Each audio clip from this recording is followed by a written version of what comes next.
بصیرت کو بھی انسان داد دیے بغیر نہیں رہ سکتا۔ جو کچھ ہوا اس سے لگتا ہے کہ ایک عرصے سے چین اس معاملے میں خاموشی کے ساتھ سرگرم عمل تھا۔ اصل کام چینی صدر کے دورہ سعودی عرب اور پھر ایران کے صدر کے دورہ چین کے دوران اور پھر خفیہ سفارتکاری کے ذریعے پس پردہ شروع ہوا تھا، اور شاید اس حوالے سے بہت کام ہوا ہے۔ سعودی عرب، ایران اور عرب ممالک سے بڑھ کر یہ چین کی کامیابی ہے، اور اس عمل کے ذریعے چین نے امریکہ کو یہ پیغام دے دیا کہ اگر دنیا نہیں تو کم از کم اب اس خطے کا مہار امریکہ نہیں بلکہ چین کے پاس رہے گا۔ چین ایک تو بڑی تیزی کے ساتھ سعودی عرب اور دیگر عرب ممالک میں سرمایہ کاری کر رہا ہے، اور دوسری طرف اس کے ایران کے ساتھ بھی قریبی تعلقات ہیں۔ اسی طرح سعودی عرب نے امریکہ کو آنکھیں دکھا کر ایران کے ساتھ تعلقات کے معاملے میں چین کو بطور ثالث تسلیم کر کے یہ پیغام دیا ہے کہ اگر امریکہ زیادہ تنگ کرے گا تو اس کے جواب میں نئے آپشن یعنی چین کا انتخاب کیا جائے گا۔ لیکن ساتھ ہی ہمیں یہ بات بھی مد نظر رکھنی چاہیے کہ مواقع کے ساتھ ساتھ یہ پیش رفت کچھ چیلنجز بھی ہمارے سامنے لا رہا ہے۔ ایک چیلنج تو یہ ہوگا کہ اس سے قبل سعودی عرب ایران کے تناظر میں بھی پاکستان کے ناز نخرے زیادہ اٹھاتا تھا، لیکن اب وہ پاکستان کو اس آئینے میں مزید نہیں دیکھے گا۔ دوسری طرف چین کا مشرق وسطیٰ اور سمندر تک رسائی کے لیے پہلے تمام تر انحصار پاکستان اور سی پیک پر تھا، لیکن اب ایران کی صورت میں اسے نیا آپشن بھی ہاتھ آ گیا ہے، کیونکہ ایران امریکہ کے اثر سے مکمل آزاد ہے، جبکہ پاکستان کے معاملے میں چین کو یہ خدشات لاحق رہتے ہیں کہ کہیں دوبارہ عمران خان کی حکومت کی طرز کی حکومت نہ آ جائے جو نہ صرف سی پیک کی راہ میں رکاوٹیں اٹکائے بلکہ ترازو کا پلڑا امریکہ کی طرف جھکا کر چین کے ساتھ معاملات کے سارے تفصیلات بھی اس کو فراہم کر دے۔ تادم تحریر کہا جاتا تھا کہ جو حیثیت اسرائیل کی امریکہ کے لیے ہے وہی حیثیت پاکستان کی چین کے لیے ہے، لیکن اب چین کو ایران اور اسی طرح کے کئی دیگر آپشن بھی میسر آ جائیں گے۔ اس نئے ریجنل یا گلوبل آرڈر میں اب پاکستان کے لیے ایک مشکل یہ بڑھ گئی ہے کہ اس کے لیے اب زیادہ عرصہ دو کشتیوں پر سواری ممکن نہیں رہے گی، یعنی وہ چین اور ایران کو بیک وقت ساتھ زیادہ عرصہ نہیں چلایا جائے گا۔ اب دونوں طرف سے یہ دباؤ بڑھے گا کہ پاکستان فیصلہ کر لے کہ وہ کس کے ساتھ ہے۔ اقتصادی بدحالی کے باوجود پاکستان کے لیے چین کی طرف سے بھرپور مدد کا نہ آنا اس کی طرف سے یہ پیغام ہے کہ وہ پکی یاری کا یقین چاہتا ہے، اور یہ تسلی چاہتا ہے کہ سی پیک وغیرہ کے معاملے میں عمران خان کی پالیسیوں کو تو دوبارہ نہیں دہرایا جائے گا۔ دوسری طرف شرائط پوری کرنے کے باوجود IMF کی طرف سے معاہدہ نہ کرنے اور امریکہ کی طرف سے عمران خان کے حق میں شیرمین اور درمے خلیلزاد جیسے نیو کونس کی طرف سے مہم سے وہ یہ پیغام دے رہا ہے کہ پاکستان چین کی طرف جانے سے باز آ جائے۔ اب سعودی عرب ایک علاقائی طاقت ہونے کے ناطے اور دیگر عرب ممالک اپنی مالی خوشحالی اور سرمایہ کاری کے میدان یا پھر تیل کے مراکز ہونے کے ناطے تو امریکہ اور چین کو ساتھ ساتھ چلا سکیں گے، اور کوئی ایک بھی ان کے آگے لکیر نہیں کھینچ سکتا۔ لیکن پاکستان کے سامنے اب امریکہ اور چین کی طرف سے اشاروں کے نامے میں لکیر کھینچی جا رہی ہے، لیکن بہت جلد واشگاف الفاظ میں دونوں طرفین کھل کر بھی مطالبہ کرنے لگ جائیں گے، اور ظاہر ہے کہ پاکستان کے لیے کسی ایک کو بھی ناراض کرنا یا انہیں نہ کرنا اتنا آسان فیصلہ نہیں۔ اسی طرح ایران اور سعودی عرب نے اپنے لیے خطرات کم کر دیے، لیکن پاکستان کے لیے ہندوستان اور افغانستان کے چیلنجز بدستور موجود ہیں جو اسے بڑی طاقتوں کا محتاج بناتا ہے۔ سوال یہ ہے کہ کیا انڈیا اور پاکستان بھی ایران اور سعودی عرب سے سبق لے کر اپنے تنازعات حل نہیں کر سکتے؟ بدقسمتی یہ ہے کہ سر دست اس کا جواب نفی میں ہے۔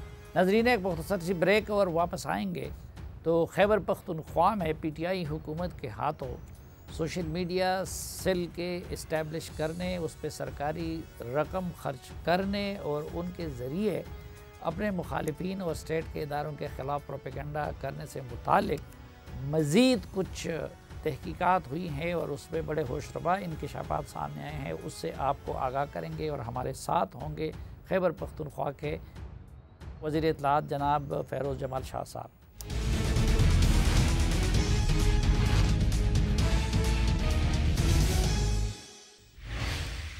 ایک بار پھر خوش آمدید آپ کو جرگے میں ناظرین. پی ٹی آئی نے گزشتہ سالوں میں سب سے زیادہ انویسٹمنٹ وہ سوشل میڈیا میں کی ہے اور بڑی یونیک میکینزم بنائی ہے جس کو پوری طرح سمجھنے میں شاید ابھی تک ہمیں کئی سال لگیں گے. یہ سلسلہ سنگاپور سے لے کر امریکہ تک اور امریکہ سے لے کر پشاور تک پھیلا ہوا تھا. پھر جب ان کو حکومت ہاتھ آئی تو حکومتی وسائل اور ذرائع بھی بیشتر اسی مد میں استعمال کیے گئے. اور آج سے 1.5 سال پہلے میں نے اس کی طرف اشارہ کیا تھا کہ کس طرح خیبر پختونخوا میں ٹرائبل اضلاع کے لیے مختص رقم اور باقی مدات کے لیے مختص رقم سے سوشل میڈیا ٹرولز بھرتی کروائے گئے تھے. گھر بیٹھے ان کو 25,000 ملتے تھے. اور اب جب نگران حکومت قائم ہوئی ہے تو خیبر پختونخوا کے وزیر اطلاعات ہے جناب فیروز جمال شاہ صاحب، تو انہوں نے انکوائری کر کے اور باقاعدہ اس کی تصدیق کر دی. اور اب خود ان کے ڈپارٹمنٹ میں جو 1200 بندے تھے اور جن کو گھر بیٹھے 25,000 روپے ماہانہ ملتے تھے ان کو تو انہوں نے فارغ کر دیا ہے، وہ سلسلہ ختم کر دیا ہے. لیکن اس سلسلے میں کچھ مزید بھی اب تحقیقات انہوں نے کی ہیں اور کچھ مزید انکشافات وہ کریں گے، تو ان کو ہم نے زحمت دی ہے. بہت شکریہ میاں صاحب. اور کیا نئی چیزیں سامنے آئی ہیں جناب؟ یہ پہلے آپ کو میں نے لاسٹ پروگرام میں جو بتایا تھا کہ یہ 1100 کچھ انفارمیشن ڈپارٹمنٹ میں جو لوگ تھے اور ان کا کام یہ تھا انفلوئنسر، جس طرح آپ نے اس کو تفصیل بھی بیان کی ہے جی. تو یہ تو ہم سرکلز میں پہلے چل رہے تھے 1 مہینے سے کہ کیا. تو جب ابھی نئے سیکرٹری صاحب ہمارے آئے تو انہوں نے اسی وقت ان کا جو ہے PC4 بھجوا دیا اور یہ ختم ہو گئے. اور وجہ اس کی یہ ہے کہ یہ وہی 1200 جو آپ کے ڈپارٹمنٹ سے تھے اور 25,000 روپے تنخواہ گھر پہ لیتے تھے اور ایک اپنا اکاؤنٹ اور ایک فرضی اکاؤنٹ چلاتے تھے اور پروپیگنڈا یہ جو ہے. سر اب آپ اس میں دیکھیں نا کہ یہ جیسے ہی میں نے یہ اقدام لیا تو میری فیس بک اکاؤنٹس ختم ہو گئیں. آپ کی؟ میری اپنی پرسنل. پھر اس کے بعد دوسری ابھی ہم نے بنا لی ہے، کوئی مسئلہ نہیں ہے وہ. پھر اس کے آپ دیکھیں ان کی آپ جو لینگویج ہے وہ دیکھیں. مثال دے رہا ہوں آپ کو، جو یہ سائٹس کے اوپر باتیں جس طریقے سے کرتے جو ان کے، تو مجھے انہوں نے کہا کہ جی ہم یہ ڈیلیٹ کرتے. میں نے کہا بالکل نہ کریں. آپ ان میرے سائٹس کے اوپر ان کو یہ باتیں کر لینے دیں کہ کم از کم عوام کو پتہ لگے کہ یہ کس کیلیبر کے اور کس طرح کے یہ مثال ہے، یہ ایٹیچیوڈ ہے لوگوں کا. آپ یہ دیکھیں کہ یہ سب چیزیں 9 سال حکومت رہی فار ایگزامپل. وہ اب تب ان کو یہ کچھ یاد نہیں آیا کہ ہم نے KP کو پروموٹ کرنا ہے یا یہ کرنا ہے وہ کرنا ہے، کوئی خبر نہیں. پچھلے 9 مہینے میں 8 مہینے میں آپ دیکھیں کہ ملک کے یہ جو سوشل میڈیا کا جو ٹرینڈز ہیں اور جو اینٹی اسٹیٹ ایکٹیویٹیز ہیں، فار ایگزامپل جو آرمی کے خلاف اور جو مطلب یہ سب چیزیں 8-9 مہینوں میں یہ سب ڈیولپ ہو رہی ہے. اور اسی وقت یہ مثالیں ہائر ہوتے ہیں. پچھلے 8 سالوں میں 7 سالوں میں نہیں ہوتے ہیں، انہی دنوں میں یہ ہائر ہوتے ہیں اور ان کو مثالیں فیلڈ میں چھوڑ دیا جاتا ہے کہ آپ فری ہے آپ جو. اور یہ لوگ بھی سرکار کے خزانے سے تنخواہ لے کے یہی کام کرتے تھے، فوج کو گالیاں پڑھوانا، باقی سب کچھ. میں نے ریکویسٹ کی ہے کہ FIS کا پروب کرے. اور سر کیوں کرے؟ اب ہم آپ کو اگلی سٹیجز کی بتاؤں. جو اس سے اگلی سٹیج ہے وہ یہ ہے کہ ان لوگوں میں سے 200 لوگ، اور انہوں نے اس کا نام رکھا ہے کلاؤڈ پولیس. کلاؤڈ پولیس جو ہے اب یہ 200 بندے ہونے تھے اور 231 ملین اس کی ری ایلوکیشن ہے فنڈز. تو کلاؤڈ پولیس کا کیا مطلب؟ کلاؤڈ پولیس یہ ہے کہ یہ اس سے ایک سٹیج اوپر کا ہے. یعنی یہ تو 1200 نیچے ہیں، اس کے اوپر اب 200 آئیں گے جو اس میں سے بھی وہ مطلب یعنی اس کو وہ یعنی اکاؤنٹس کی نگرانی کرنا، ان کو بند کرنا شروع نہیں سر. یہ آہستہ آہستہ جو ہے یہ چیزیں اوپر کے لیول کو جا رہی ہیں. اب یہ آپ کے نیچے فوٹ سولجرز ہیں، اس کے اوپر ہائرارکی ہے، پراپر ایک سٹرکچر بنا ہوا ہے اس طریقے سے. اس کے اوپر اب یہ 200 ہیں، پھر اس کے اوپر کچھ اور ہیں. اب آپ یہ دیکھیں کہ ان 200 پولیس کے لیے یہ فنڈ ایلوکیٹ ہوئے ہیں اور جو انہوں نے اب فردر اس چیز کو آگے لے کے جانا تھا. کتنا فنڈ ایلوکیٹ کیا؟ 231 ملین. اچھا 231 ملین یہ. اور یہ سمری پچھلے سیکرٹری نے بھجوا دی تھی ٹو چیف سیکرٹری. یہ پرسوں میں نے رکوائی ہے، یہ چلی گئی تھی ہمارے آنے سے پہلے. یہ انہوں نے بھیج دی تھی کہ اس کی اپروول دیں، انفارمیشن نے جو ابھی چلے گئے جو چلے گئے ہیں، تو انہوں نے یہ بھجوا دی تھی ٹو دا چیف سیکرٹری. تو وہاں سے ہمیں اس کو مطلب آہستہ آہستہ چیزیں جیسی ہمیں جہاں سے چیزیں پتہ لگ رہی ہیں، پھر میں نے اس کی سب پروب کی. یہ 5th جنریشن وارفیئر ہے، یعنی یہ جو چیزیں یہ جو جس طریقے سے کر رہے ہیں، تو اب اس کے اندر جو ہے ایک باڈی ہے، یعنی جو جہاں سے یہ مانیٹر، یہ فار ایگزامپل یہ مانیٹر ہوتے ہیں اور جہاں سے یہ چیزیں جو ہیں آگے بھیجی جاتی ہیں. تو پروونشل گورنمنٹ نے اور جو نیشنل گورنمنٹ ہے اس وقت انہوں نے یہ فیصلہ کیا تھا کہ پابندی ہے آن فورن ٹریول، کہ فورن ٹریول جو ہے وہ پروونشل گورنمنٹ کے پیسے سے فار ایگزامپل نہیں ہوگی. تو اب اس میں کوئی ابہام نہیں ہے کہ آپ دیکھ لیں گے کہ KPIT کے وہ جو برین ان کا ہے، جو ان کا دماغ ہے، ان کے امریکہ کے ٹریول کتنے ہیں آن پروونشل ایکسپینس. آن پروونشل ایکسپینس وہ یونائٹڈ اسٹیٹس کتنی دفعہ گئے ہیں، کس لیے گئے، اور کیا یہ جو ہے اس کے یہ تانے بانے کہاں سے جا کے یہ مل رہے ہیں. کتنی مرتبہ گئے ہیں؟ کافی دفعہ گئے. جو ان کا جو سوشل میڈیا کے جو ان کا ابھی ہم وہاں پہ پہنچ رہے ہیں. میں نے ریکویسٹ کی ہے جو ہمارے ریلیونٹ منسٹر صاحب ہیں انفارمیشن کے، ان سے ریکویسٹ کی ہے ڈاکٹر صاحب سے کہ وہ جو ہے اس کا سارا پروب کر کے اور ہمیں یہ جو ہے بتائیں انشاءاللہ. تو وہ لگے ہوئے ہیں اس کے اوپر کہ یہ کہاں سے یہ چیزیں، ایک یہ بڑا ہی میکینزم کے ساتھ ایک پراپر سٹرکچر بنا ہوا ہے، اور میں آپ کو یہ کنفرم کر کے بتائیں گے آپ کو. اور مجھے خدشہ یہ کہ یہ پنجاب میں بھی ہے اور فیڈرل میں بھی ہے، اور پیچھے اس کے جو فورسز ہیں وہ ایکسٹرنل فورسز ہیں. یہ صرف یہ نہیں ہے جتنا کمپلیکیٹڈ یہ نیٹ ورک ہے. تو دس از ناٹ جسٹ آپ اتنے عرصے وزیر رہنے کے بعد بھی آپ کا اکاؤنٹ وہ بند کر سکتے ہیں اور آپ کو معلومات نہیں دے رہے تھے، تو امریکہ تک وہ پہلے ہوئے. تو اس کا تو مطلب یہ کہ یہ سارا کام تو اس وقت کے وزیر اعلیٰ، وزیر اطلاعات، سیکرٹری انفارمیشن اور ان سب لوگوں کے اس کی نگرانی اور اس کے بغیر نہیں ہو سکتا. سر اس کی مکمل پروب ہونی چاہیے، FIA کو پروب کرنی چاہیے، اس کی جو ایجنسیز ہیں اس کی پروب کرنی چاہیے. یہ اتنا ایک آپ کو اس میں سے اتنی چیزیں ملیں گی. دیکھیں سر، سینٹر آف گریویٹی جو ہوتا ہے نا، آپ اس کو ہٹ کرتے ہیں. اللہ ہمیں اس ملک کو بچائے، اللہ ہمارے اس قوم کو بچائے کہ عراق آپ کے سامنے ہے، افغانستان آپ کے سامنے ہے، سیریا آپ کے سامنے ہے، یہ سارے ممالک آپ کے سامنے ہیں. نہیں انشاءاللہ وہ لاگ بھی چاہے کوئی پاکستان کو وہ نہیں بنا سکتا. لیکن میں یہ کہہ رہا ہوں، اس چیز پہ میں حیران ہوں کہ اس دوران مثلاً میں نے یہ ایشو اٹھایا 1.5 سال پہلے، وہ تو لاڈ لیتے اس وقت تو کچھ بھی نہیں ہوا.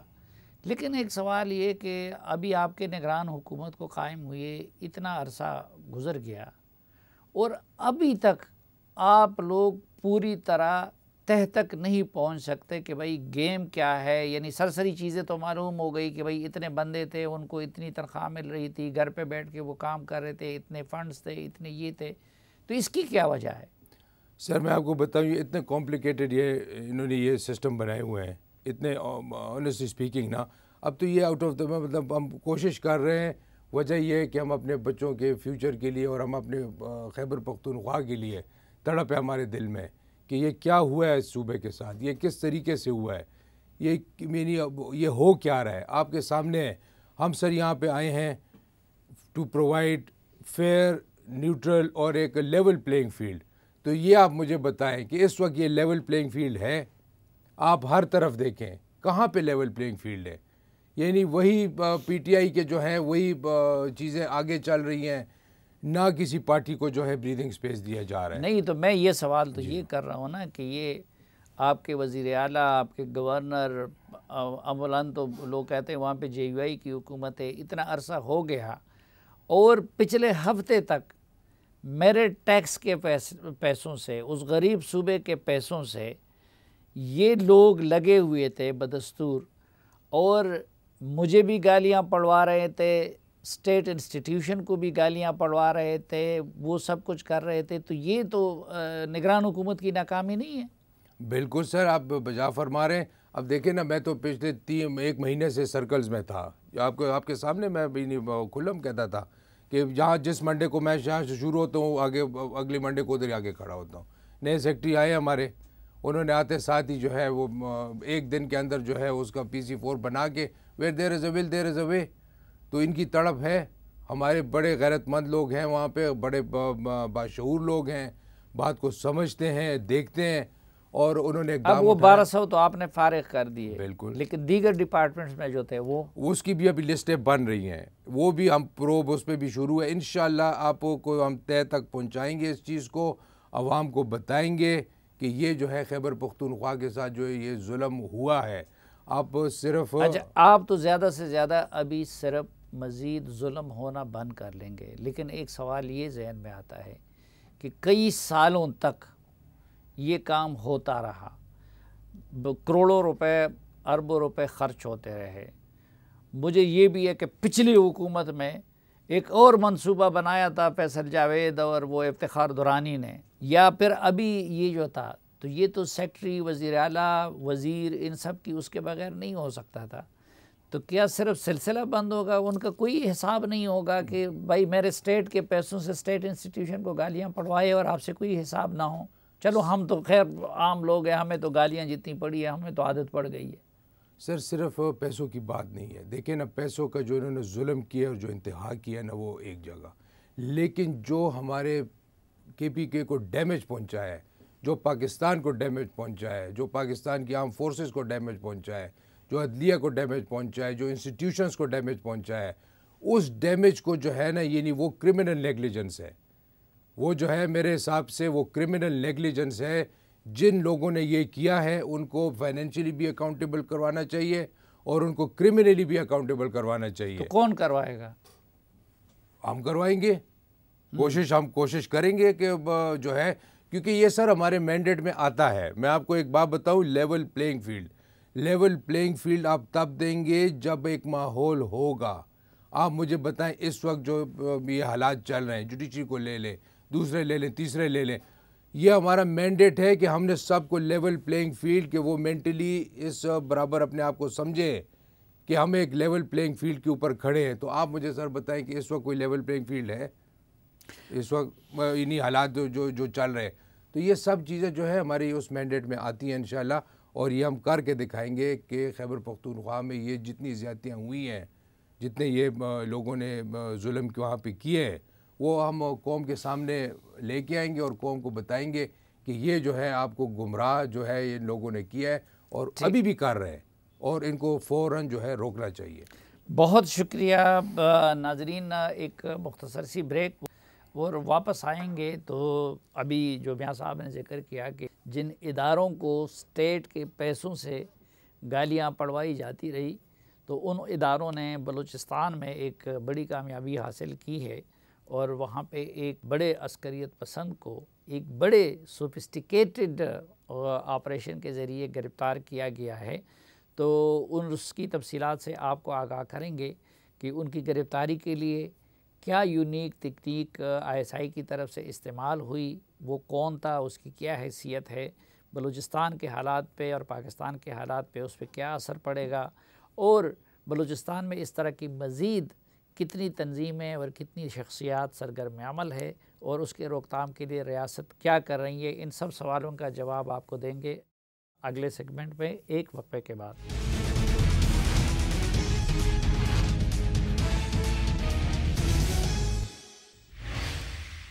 ایک بار پھر خوش آمدید آپ کو جرگے میں. ناظرین، بلوچستان میں ایک بار پھر ایک اہم عسکریت پسند کو گرفتار کر لیا ہے، اور اس کی گرفتاری میں کلبھوشن یادیو کی گرفتاری کا ایکشن ریپلے ہوا ہے، اور ISI کے ذمہ داران نے بین ہی اسی طرح سٹنگ آپریشن کیا ہے جس طرح کہ کلبھوشن یادیو کی گرفتاری کے سلسلے میں کیا تھا.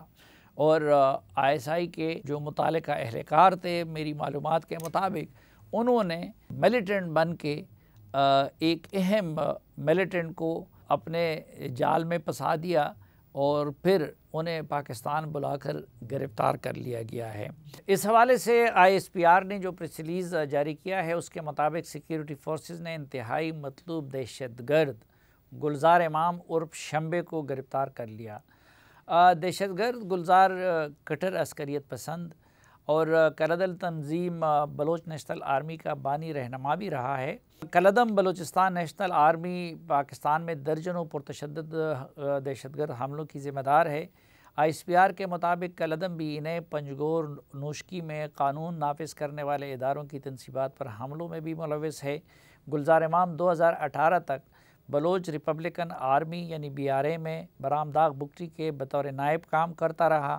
ISPR کا کہنا ہے کہ دہشت گرد گلزار امام کی افغانستان اور پاکستان کے دورے بھی ریکارڈ پر ہیں، اور وہ دہشت گرد گلزار کے دشمن انٹیلیجنس ایجنسیوں کے ساتھ روابط کی چھان بین جاری ہے۔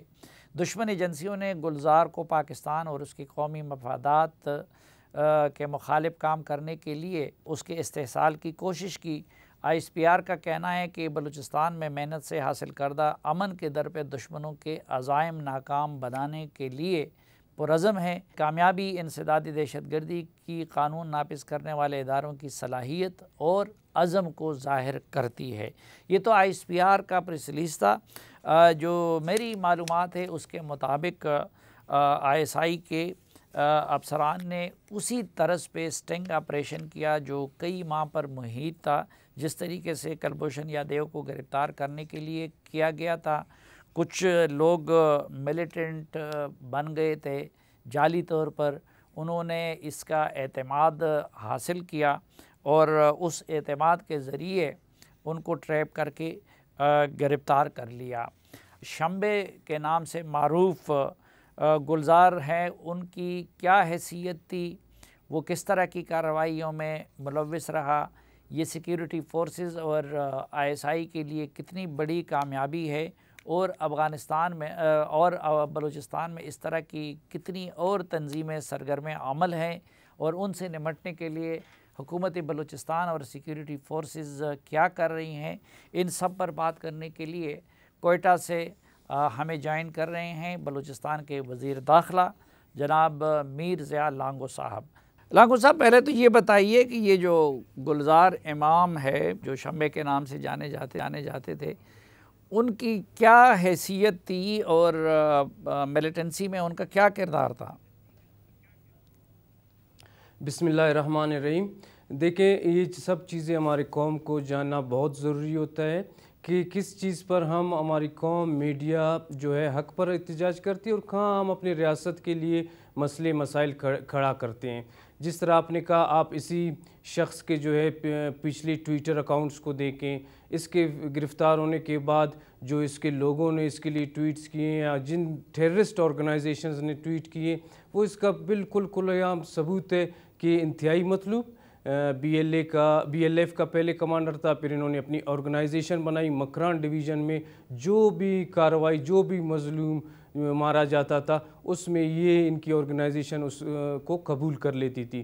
تو ان کا آنا جانا، کیونکہ ایران بارڈر سے آنا جانا نزدیک ہوتا ہے، افغانستان بارڈر آنا جانا نزدیک ہوتا ہے، تو ممالک ہمسائے ممالک جانا مسئلہ نہیں ہوتا ان کے لیے۔ تو جس طرح ہم اپنے ہر وقت انٹیلیجنس پر یا کس طرح اپنے اداروں پر ہم تنقید کرتے ہیں، الحمدللہ اس طرح کے انٹیلیجنس بیسڈ آپریشن ہمارے ادارے بہت زیادہ کر چکے ہیں اور کر رہے ہیں، جس میں انڈین جو ایجنٹ تھا اس کا آپ کے سامنے مثال ہے، یہ ایک بہت بڑا مثال ہے، اس طرح کئی مثالیں ہیں۔ تو ہمارے انٹیلیجنس نے انٹیلیجنس بیسڈ آپریشن کر کے ایک ہمسایہ ملک کے بارڈر سے اس کو پکڑ لیا ہے، جس میں سمجھتا ہوں بلوچستان کی دہشت گردی میں جتنا اس بندے کا رول تھا اس میں بہت زیادہ ایک بڑی کامیابی اور انشاءاللہ بہت کمی آئے گی۔ نہیں، بڑی کامیابی کس حوالے سے ہے؟ یہ کہا جاتا ہے کہ یہ بڑا اسٹریٹجسٹ بھی تھا، پڑھا لکھا بھی تھا، اس حوالے سے تھا یا کہ کچھ اور حوالوں سے اہم تھا؟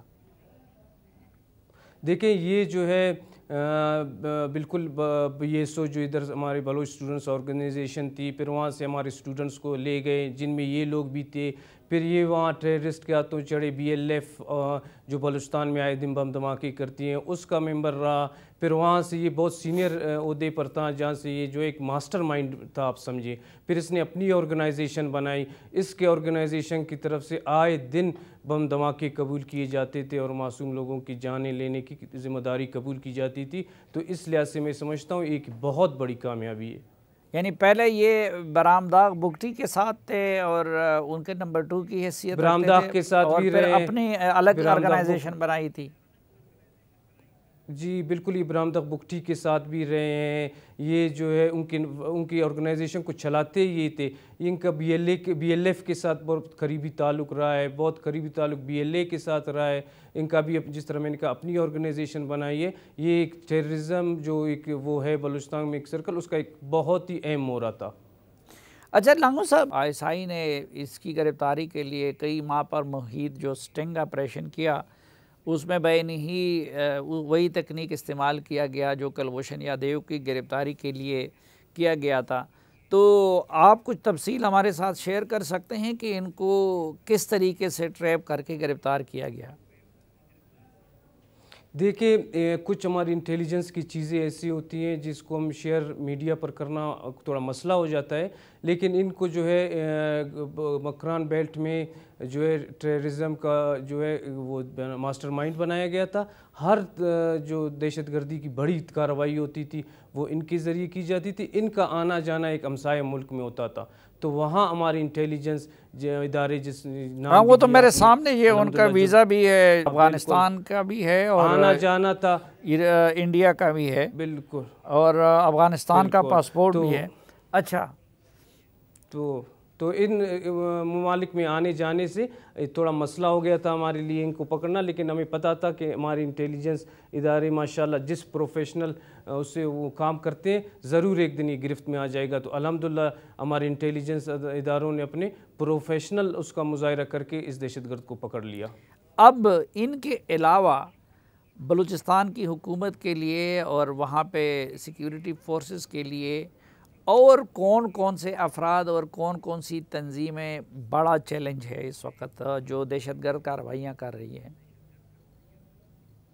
دیکھیں، ہمارے لیے الحمدللہ سیکیورٹی فورسز اتنی صلاحیت رکھتے ہیں. دہشت گرد تنظیموں سے لڑنا، دہشت گرد تنظیموں کا خاتمہ کرنا کوئی بڑا مسئلہ نہیں ہے. سب سے جو یہاں بڑا مسئلہ ہوتا ہے ہمارے اداروں کو سپورٹ کرنا. یہاں کوئی ٹیررسٹ جو معصوم لوگوں کی جان لینے میں ملوث ہوتا ہے، جو ہمسایہ ممالک سے پیسے کھا کر یہاں ہمارے غریب لوگوں کو مارتا ہے، جو پاکستان کا نام لینے والوں کو مارتے ہیں، اس کے خلاف اگر کوئی آپریشن آپ کر لیں تو میڈیا میں آپ لوگ سوری ٹو سے کہ عوام کہ بھائی آپریشن ہو رہا ہے، ظلم ہو رہا ہے، بلوچستان کے لوگوں کے خلاف کارروائی ہو رہی ہے. اگر آپ کارروائی نہ کریں تو کوئی دہشت گردی ہو جاتی ہے، کہتے ہیں آپ نے امن و امان ٹھیک نہیں کیا ہے. تو میں میڈیا سے اور بلوچستان پاکستان کے عوام سے یہ اپیل کرتا ہوں کہ دہشت گردی کے خاتمے کے لیے آپ لوگ کا اپنے اداروں کو سپورٹ کرنا انتہائی ضروری ہے. جو اس کے محرکات ہے جس کی وجہ سے اس طرح کے لوگ پیدا ہوتے ہیں، تو وہ بلوچستان کی حکومت اور سیکیورٹی فورسز ابھی تک ان عوامل کو کیوں ایڈریس نہیں کر سکی، ان وجوہات کو کیوں ختم نہیں کر سکی جس کی وجہ سے لوگ بندوق اٹھانے پہ مجبور ہو جاتے ہیں؟ دیکھیں، میں آپ کو ایک بات بتاؤں سلیم صاحب کہ پاکستان میں جو ہے ایک زندگی گزارنا آئیڈیل نہیں ہے. آپ کے پشتو کے پی میں غریب لوگ نہیں ہیں، وہاں استحصال نہیں ہوتا. آپ کے پنجاب میں غریب طبقہ نہیں ہے، وہاں استحصال نہیں ہوتا. آپ کے سندھ میں غریب طبقہ نہیں ہے، وہاں ہر جگہ غریب طبقہ ہے. اس کے لیے آپ جو ہے میڈیا میں بیٹھ کر پاکستان کی مظلوم طبقوں کے لیے جدوجہد کر رہے ہیں.